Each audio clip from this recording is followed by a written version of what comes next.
Hello friends, welcome to Nandi. Central government state government రెండు ఒక విషయంలో నో చెప్తున్నాయి. అదేంటి అసలు? And one more reform in Lakshadweep. మళ్ళీ పాపం లక్షద్వీప్ పీపుల్కి ఏమేం ప్రాబ్లమ్స్ వచ్చాయి ఈ రీఫార్మ్ వల్ల. అండ్ గవర్నమెంట్ చాలా మెజర్స్ తీసుకుంటుంది మన ఇండియా హెల్త్ సెక్టార్ని ఇంప్రూవ్ చేయడానికి. వెదర్ అది హెల్త్ కేర్ అవుతుందా లేకపోతే హెల్త్ నెగ్లెక్ట్ చేస్తున్నామా? And as you already know it, today is International Yoga Day. అసలు ఈ రోజే ఎందుకు సెలబ్రేట్ చేస్తున్నాం, ఎప్పటి నుంచి సెలబ్రేట్ చేస్తున్నాం, ఇయర్ థీమ్ ఏంటి, ఇవి కామన్ గా ఇవన్నీ తెలుసుకుందాం. కంటిన్యూస్ గా సుప్రీం కోర్టుని చాలా మంది రెండు రిక్వెస్ట్లు చేస్తున్నారండి. ఒకటి ఏమో పరిహారం ఆర్ కంపెన్సేషన్ ప్రొవైడ్ చేయాలి అని. కోవిడ్ వల్ల చనిపోయిన వాళ్ళ ఫ్యామిలీ మెంబర్స్ కి సెంట్రల్ గవర్నమెంట్ స్టేట్ గవర్నమెంట్ రెండు కలిపి ₹4 lakhs కంపెన్సేషన్ ఆర్ ఎక్స్గ్రేషియా అంటారు, ఈ అమౌంట్ ఇవ్వాలి అని చాలా రిక్వెస్ట్లు వస్తున్నాయి. ఇంకొకటి ఏంటి అంటే మొత్తం ఇండియా లెవెల్లో ఒక ప్రాపర్ కామన్ క్రైటీరియా యూజ్ చేసి డెత్ సర్టిఫికేట్స్ ఇష్యూ చేయండి. ఎందుకు అనంటే ఇప్పుడు ఈ కంపెన్సేషన్ రావాలి అని అంటే డెత్ సర్టిఫికేట్ ఇస్ మ్యాండేటరీ. ఆ పర్సన్ ఎలా చనిపోయారు, కోవిడ్ వల్ల చనిపోయారా లేకపోతే ఇంకేదైనా డిసీజ్ వచ్చి చనిపోయారా అని తెలియాలంటే డెత్ సర్టిఫికేట్స్ ఖచ్చితంగా కావాలి కదండి.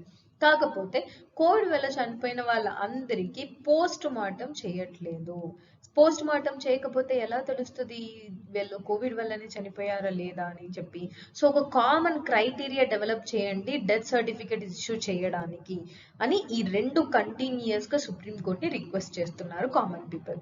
కానీ గవర్నమెంట్ ఏమంటుందంటే ఇప్పటికే already we're in financial constrain, మాకు ఫైనాన్షియల్ సపోర్ట్ అంతగా లేదు, ఉన్న డబ్బులు అన్ని మెడికల్ కి సంబంధించి, వ్యాక్సినేషన్ కి సంబంధించి, ఇన్ఫ్రాస్ట్రక్చర్ కి సంబంధించి ఇందులో డబ్బులు చాలా పెట్టేస్తున్నాము. And COVID-19 was declared as a disaster under which act అండి? డిజాస్టర్ మేనేజ్మెంట్ యాక్ట్ ప్రకారం కోవిడ్ ని ఒక డిజాస్టర్ లాగా డిక్లేర్ చేశారు. ఈ డిజాస్టర్ లాగా డిక్లేర్ చేసినప్పుడే నేషనల్ డిజాస్టర్ రిలీఫ్ ఫండ్ ఉంటుంది, స్టేట్ డిజాస్టర్ రిలీఫ్ ఫండ్ ఉంటుంది. ఈ రెండు ఫండ్ అండి, ఫండ్ మెకానిజం, ఇందులో ఉన్న డబ్బులు తీసి ఈ కోవిడ్ డిజాస్టర్ కి పే చేసేస్తున్నారు. ఇప్పుడు ఒకవేళ ఈ 4 lakhs అనేది ప్రతి ఇంటికి పే చేస్తే మిగతా ఫ్యూచర్ లో ఏవైనా కొత్త డిజాస్టర్స్ వస్తే వాటికి ట్యాకిల్ చేయడానికి డబ్బులు సరిపోవు, మొత్తం ఉన్న డబ్బులన్నీ ఇక్కడే అయిపోతాయి. సో నాట్ ఓన్లీ నౌ, ఇప్పుడు ఆల్రెడీ ఫైనాన్షియల్ ప్రాబ్లం ఉంది, ఫ్యూచర్ లో కూడా ఇంకెక్కువ ఫైనాన్షియల్ ప్రాబ్లం వస్తుంది, వేరే డిజాస్టర్స్ ని ట్యాకిల్ చేయలేము ఇవన్నీ ఇస్తే అని చెప్పేసి సెంట్రల్ గవర్నమెంట్ రిప్లై ఇచ్చింది. అంతేకాదండి, central government is telling that ex gratia is not a constitutional right, constitution లో ఎక్కడ ప్రొవైడ్ చేయలేదు, కంపల్సరీగా ప్రొవైడ్ చేయమని చెప్పి. అండ్ ఇప్పటికే 3.85 lakh మంది చనిపోయారు, ఇంకా ఎక్కువ మంది చనిపోయే అవకాశం ఉంది, వీళ్ళందరికీ ఎక్స్ గ్రేషియా ఇవ్వడం అనేది ఇంపాసిబుల్ థింగ్ అని సెంట్రల్ గవర్నమెంట్ సుప్రీం కోర్టులో అఫిడవిట్ ఇచ్చింది. అండర్ ఈ డిజాస్టర్ మేనేజ్మెంట్ యాక్ట్ కింద సెక్షన్ 12 ఉంటుంది. డిజాస్టర్ అవుతే దాంట్లో రెస్క్యూ అండ్ రిలీఫ్ మెజర్స్ చేయాలి కదా. So one of the relief measure is ex gratia assistance provide చేయాలి అని చెప్పి. అందుకే చాలా మంది కంపెన్సేషన్ ప్రొవైడ్ చేయండి అని అడుగుతున్నారు. But it is act, not mandatory.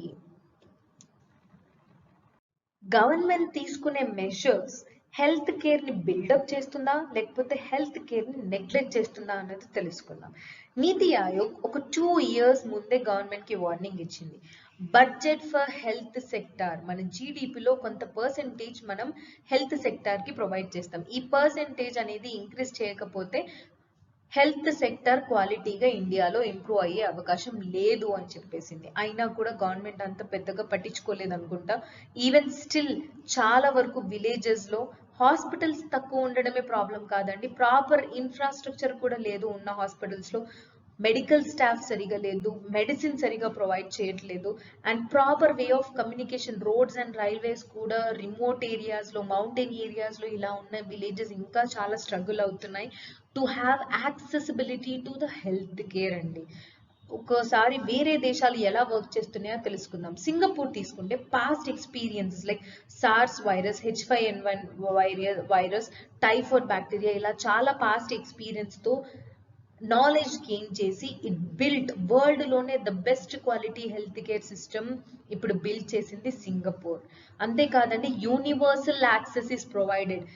Gender కాదు, నువ్వు ఇన్కమ్ కాదు, దేన్ని బట్టి తేడా లేకుండా అందరికీ హెల్త్ కేర్ ప్రొవిజన్స్ ప్రొవైడ్ చేస్తున్నారు. ఇంతే కాదండి, వాళ్ళ బడ్జెట్ కూడా ఆల్మోస్ట్ 5 yearsలో 2011లో $400 crores నుంచి విత్ ఇన్ 5 yearsలో $980 crore వరకు ఇంప్రూవ్ చేసింది, ఆల్మోస్ట్ డబుల్. దీని రిజల్ట్ ఏంటి చూడండి, 80% of citizens are receiving government hospitals లో హెల్త్ ఫెసిలిటీస్ ప్రొవైడ్ చేస్తున్నారండి. 80% ఆఫ్ సిటిజన్స్, ఓన్లీ 20% మాత్రమే ప్రైవేట్ హాస్పిటల్స్ లో హెల్త్ కేర్ ఫెసిలిటీస్ అందుకుంటున్నారు. ఇంతే కాదండి, డెన్మార్క్ చూడండి, ఎడ్యుకేషన్ అండ్ హెల్త్ రెండు అక్కడ free and the best quality అండి.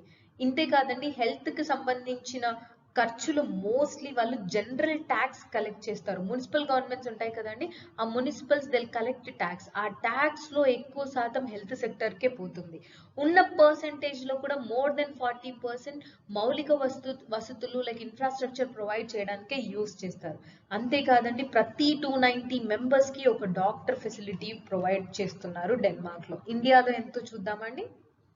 ఇండియాకి వస్తే 1511 పర్సన్స్ కి ఒక్క డాక్టర్ అండి. అంతేకాదు, మన జీడిపిలో ఓన్లీ 1.26% మాత్రమే హెల్త్ సెక్టార్ కి ప్రొవైడ్ చేస్తాము. ప్రొవైడ్ చేసేదే చాలా తక్కువ, అదిని కూడా మనం సరిగా ఫుల్ గా యూటిలైజ్ చేయట్లేదు. ఓన్లీ 30% యూస్ చేస్తున్నామని రీసెంట్ గా పార్లమెంట్ డిస్కషన్స్ లో తెలిసింది.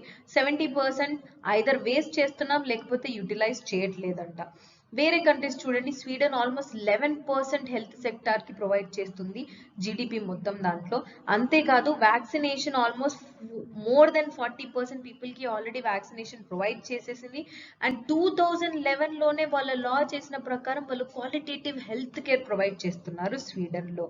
అంతేకాదు, ఇజ్రాయెల్లో ఎన్ని గొడవలున్నా ఏమున్నా కానీ almost more than 50% population of Israel 2 vaccines వచ్చేసాయండి వాళ్ళకి. జపాన్, ఫ్రాన్స్, స్విట్జర్లాండ్ చూస్తే 10% ఆఫ్ జీడిపి హెల్త్ సెక్టర్ లో యూస్ చేస్తున్న అమెరికా 16% ఆఫ్ జీడిపి యూస్ చేస్తుంది. అంతే కదండి, పక్కనున్న లో జీడిపి ఉన్నా కూడా బంగ్లాదేశ్, పాకిస్తాన్ 3% కంటే ఎక్కువ జీడిపి హెల్త్ సెక్టర్ కి యూస్ చేస్తుంది. సో ఇండియా కూడా బడ్జెట్ లో హెల్త్ సెక్టర్ కి తన పర్సెంటేజ్ ఎక్కువ పెంచాలి, అప్పుడు హెల్త్ కేర్ సెక్టర్ ఇంప్రూవ్ అవుతుంది అని చెప్పేసి చాలా మంది రికమెండ్ చేస్తున్నారు.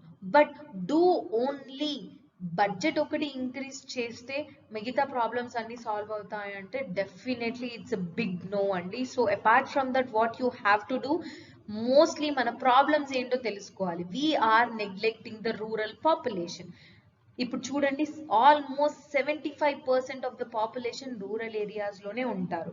కానీ నంబర్ ఆఫ్ హాస్పిటల్స్ చూసుకుంటే ఉన్న హాస్పిటల్స్ లో 31.5% hospitals, 16% of hospital beds only are in rural areas. How it will be matching?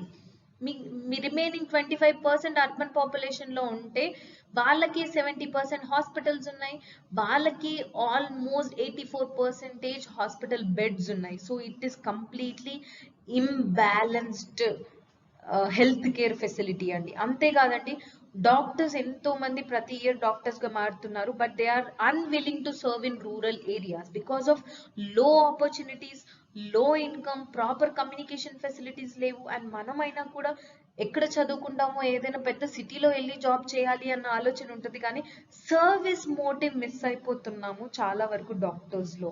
This you have to remember, particularly in rural areas అండి. ఇంతే కాదండి, మనం తీసుకున్న మోడల్స్ ఏవైతే ఉంటాయో health care models just import చేసుకుంటున్నాం. వెస్టర్న్ లో ఓకే ఈ హెల్త్ కేర్ ఈ ట్రీట్మెంట్ అవుతుందా, సో అది తీసుకొచ్చి ఇక్కడ డంప్ చేసేస్తున్నాం. లైక్ అవర్ డ్రెస్సెస్, మోస్ట్లీ మనం వేసుకునే డ్రెస్సెస్ ఎలా, వీఆర్ నాట్ మోడర్నైజింగ్. మోడర్నైజేషన్ కి అండ్ వెస్టర్నైజేషన్ కి డిఫరెన్స్ ఉంది అండి. అమెరికాలో యాపిల్ ఐఫోన్ యూస్ చేస్తున్నారు, మీరు యూస్ చేస్తున్నారు. అమెరికాలో టోన్ జీన్స్, మనది కూడా టోన్ జీన్స్. అమెరికాలో ఇంకేదో, మనది కూడా అదే. So we're not modernizing, westernizing our self. Modernization అంటే మనం ఉన్న కల్చర్ ని ఇంకా మోడర్న్ చేసుకోవడం. ఈవెన్ హెల్త్ సెక్టార్ లో కూడా we're just importing western models తీసుకొచ్చి ఇక్కడ పెడుతున్నాం. కానీ ఇండియాకి ఏది సూట్ అవుతుంది, అడాప్టివ్ మెథడ్స్ అంటారు, అది ప్రిఫర్ చేయట్లేదు. This is very important. And mostly మనం రియాక్షనరీ మెథడ్స్, వైరస్ వచ్చిందా తర్వాత ఏం చేయాలి, డిసీజ్ వచ్చిందా తర్వాత ఏం చేయాలి, వచ్చిన తర్వాత రియాక్ట్ అవుతున్నాం. But preventive measures are much more better. Prevention is better than cure అంటారు కదండి. ఇండియన్ హెల్త్ కేర్ సిస్టంలో ప్రివెంటివ్ మెజర్స్ చాలా తక్కువ ఉన్నాయి. అండ్ రీసెంట్గా Swachh Bharat mechanism is very good initiative to prevent most of the diseases. ఎందుకంటే శానిటేషన్ ప్రాపర్గా లేకపోవడం వల్లనే మనకి చాలా వరకు డిసీజెస్ స్ప్రెడ్ అవుతూ ఉంటాయి. ఇంతే కాదండి, యాక్సెసిబిలిటీ అందరికీ కరెక్ట్గా యాక్సెసిబిలిటీ లేదు. Sometimes gender issues, sometimes income issues, sometimes even caste issues కూడా వస్తున్నాయి హెల్త్ కేర్ సెక్టర్ ప్రొవైడ్ చేసేటప్పుడు. అఫోర్డబిలిటీ అందరూ కొనలేరు. It should be very low cost. Common people కూడా వెళ్ళి హెల్త్ సెక్టార్లో వసతులు తీసుకునే రకంగా ఆ ఖర్చులు ఉండాలి. అవైలబిలిటీ కూడా ఉండాలి కదా. ఇప్పుడు నాకు రోగం వచ్చింది, నేను ఏదైనా హాస్పిటల్కి వెళ్ళాలంటే ఫస్ట్ నా ఊర్లో హాస్పిటల్ ఉండాలి, మెడిసిన్స్ ఉండాలి. So accessibility, affordability and availability, all these are very big bottlenecks మనకి ప్రాబ్లమ్స్ హెల్త్ సెక్టార్లో ఉన్నాయి. ఇవన్నీ ఓవర్కమ్ చేయాలి. ఇంతే కాదండి, shortage of medical personnel and particularly the quackery doctors. ఇప్పుడు కంపౌండర్గా చేసిన వాళ్ళు, లేకపోతే వేరే ఎక్కడైనా ఊరికే నర్స్లో చేసిన వాళ్ళు ఫేక్ డాక్యుమెంట్స్ యూజ్ చేసి ఆర్ఎంపీ డాక్టర్స్ కావచ్చు ఫేక్గా వాళ్ళ క్లినిక్స్ ఓపెన్ చేస్తున్నారు. ఆ సిస్టమ్ని క్వాకరీ అంటారండి. Quackery doctors promotion of fraudulent or ignorant medical practices చాలా చేస్తున్నారు. ఇవన్నీ ఓవర్కమ్ చేయాలి. అప్పుడే ఇండియన్ హెల్త్ సెక్టార్ ఏదైనా కొంచెం ఇంప్రూవ్ అవుతుంది. జూన్ 21 అంటే ఈ రోజు ఇంటర్నేషనల్ యోగా డే. అది అందరికీ తెలిసిందే. ఇది ఫస్ట్ టైం డిక్లేర్ చేసింది ఎప్పుడు, ఎవరు అండి? 2014లో for the first time UN general assembly declare చేసింది. అండ్ 2015లో ఈ యోగా డే సెలబ్రేషన్ చేసినందుకు 2 గిన్నిస్ వరల్డ్ రికార్డ్స్ వచ్చాయి. ఒకటేమో the largest yoga class, and ఒకే ఈవెంట్ లో ఇన్ని నేషన్స్ పార్టిసిపేట్ చేయడం first time. That is almost 84 nations 2015లో. తర్వాత చాలా గిన్నిస్ వరల్డ్ రికార్డ్స్ వచ్చాయి, బట్ ఇది ఫస్ట్ టైం కాబట్టి ఐఎమ్ జస్ట్ ఎక్స్ప్లెయినింగ్ యూ. ఈ ఇయర్ థీమ్ ఏంటి? Yoga for well being. ఇండియాలో ఈ యోగా డేని ఎవరు సెలబ్రేట్ చేస్తారు under which ministry? Is ministry of AYUSH. So తను ఈ రోజు నమస్తే యోగా అని ఒక యాప్ రిలీజ్ చేశారండి. యోగా వల్ల బెనిఫిట్స్ ఏంటి, మీరు ఎలాంటి యోగా చేయాలి అని చెప్పేసి అంత ఇన్ఫర్మేషన్ అందులో ఉంటుందంట. And why only on June 21 అంటే ఈ day is considered as longest day of the year. ప్రతి ఇయర్ లో ఒక డే లాంగెస్ట్ డే ఉంటుంది. అంటే సన్ లైట్ మన రాత్రి కంటే ఎక్కువసేపు ఉంటుంది. That was called a summer సాల్స్టైస్. ఇది ప్రతి ఇయర్ రిపీట్ అవుతుంది అండి.